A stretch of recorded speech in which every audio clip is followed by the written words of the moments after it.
Hi everyone, welcome to another episode of Grammar Lessons with me. First of all, I would like to recommend watching this playlist up here in the card. It's English tenses and it's going to be super handy. I would also like to point out that it's definitely not sweater weather here yet, but I would like to pretend so because I'm literally sick and tired of summer. So today's lesson is about one of the most frequent questions I get asked on a daily basis. Should we use be or should we use do, does, did? Let's go. Be is both an auxiliary or a helping verb and a main verb.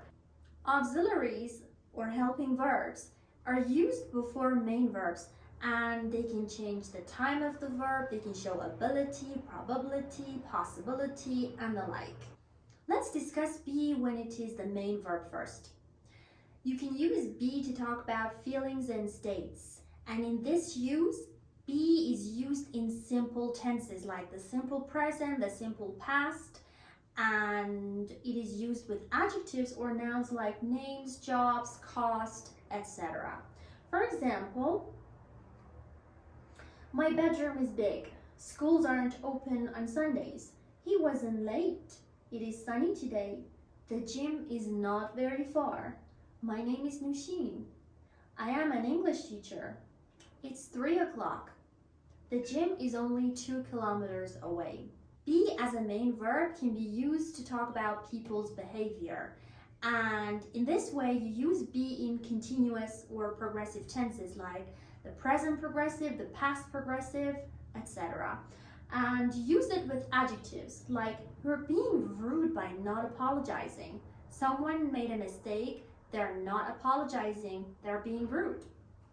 She was not being sarcastic, she was telling the truth. So that was not her behavior. Sarcasm, using sarcasm or being sarcastic was not her behavior. Now there is a very important note here.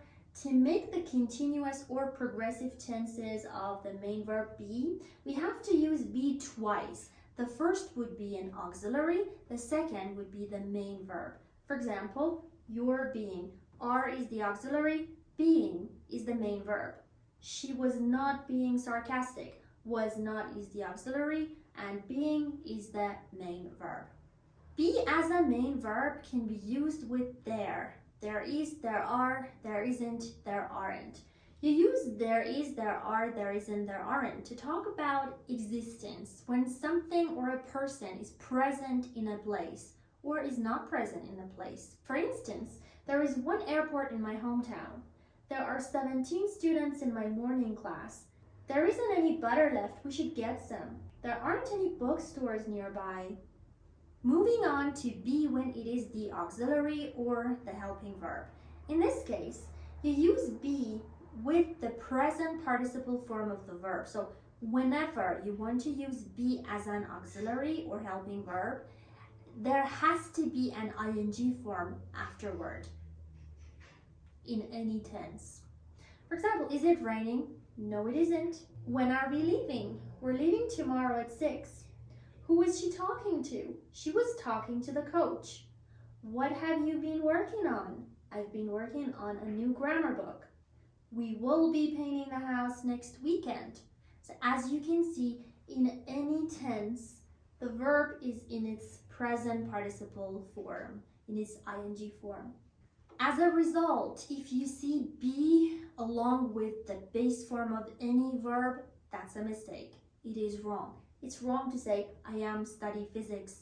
There has to be an ing. I am studying physics.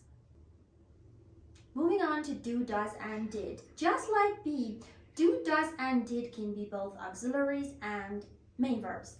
Now, when they're auxiliaries, in the simple present tense, do and does, and in the simple past tense, did, plus the base form of the main verbs, are used in questions and also in short answers.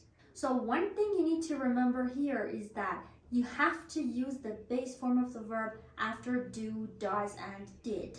You cannot use the ing form. You cannot use the third person singular form. Like you can't say he doesn't goes. That would be wrong. You have to say he doesn't go. Examples. Japanese? Yes, I do. Where does your grandma live? Did they cancel the meeting? Yes, they did. Why did you leave so early?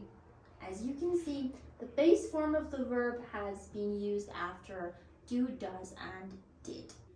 Don't plus the base form of main verbs can be used in negative imperatives or negative commands, like don't open the window please, it gets chilly.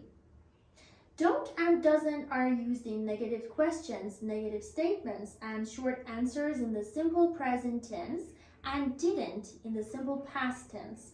Like, don't you plan to look for a new job? No, I don't. The recipe doesn't include any dairy. Amy didn't type the report. Check out the base form of the verb used after don't and didn't, and also doesn't.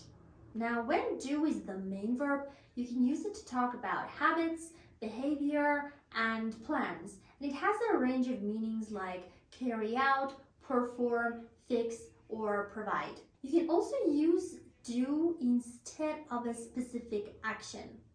Now, allow me to remind you that as a main verb, do is used with the full range of tenses and forms. You can see auxiliaries before it, you can see it in the past form, etc. Here are some examples. I'm doing my homework. This is what I usually do in the morning. He did something really funny. What are you doing tonight? She did the laundry. I haven't done yoga in a long time. I'll do the lawn. It means I'll mow the lawn. Here's the specific action I was talking about. Instead of using mow, I used do. So if you found this video useful, please don't forget to subscribe to my channel, hit the like button, and you're always welcome to write any sentences or questions in the comments down below. If I see any mistakes, I'll definitely correct them. See ya!